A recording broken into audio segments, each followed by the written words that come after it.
All right, let's start with this. Let's get right to it. The Dolphins situation's a mess. Yeah.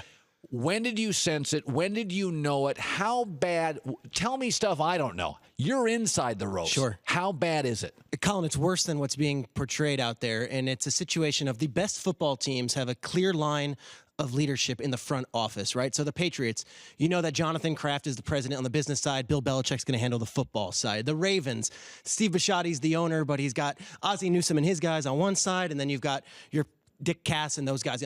The Dolphins, when I say there's too many chefs in the kitchen, there's no kitchen big enough for what they have right now. So Stephen Ross is the owner. He's a real estate magnate, lives in New York during the week, flies down to Miami for their 8 home games, sometimes goes to the road games.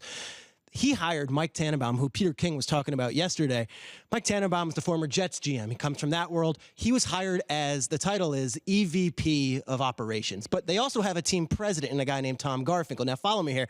Then they have a general manager, all right, and a guy, Dennis Hickey, who was hired before Tannenbaum was even there, and he's in charge of players, but Tannenbaum's the next GM, so he also wants to have... And then you've got Dawn Aponte, who's handling the money.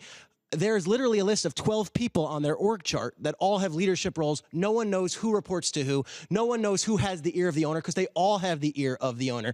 So when this all goes down, and Philbin, again, didn't have to come back this year. They brought him back after an uninspired 8-8 season last year.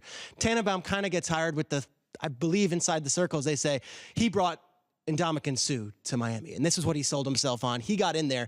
Now he's at the top of the org chart. He's new, but then again, he's got Parcells roots, and so do some other people in the building. It's a complete mess right now. So they fired their coach 4 weeks into the season, over the phone, by the way. Fire Philbin over the phone after they get back from London. He's been there for 4 years as the coach.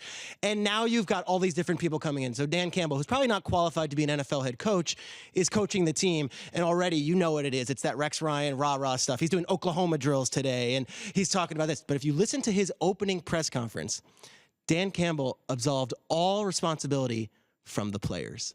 He said it's a culture, it's a coach, it's the coaching staff. We have to get this right. The players are good. What's that tell me?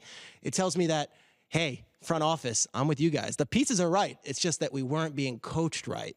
So now we'll bring the right attitude in. And this, to me, if I'm a coach in the league or if I'm another coordinator on the league, I'm looking at you being like, you just threw under the bus our entire coaching community saying, the players are all good. They didn't do anything wrong. The players are fine. Everything's right. The pieces are there. We just need to be coached better.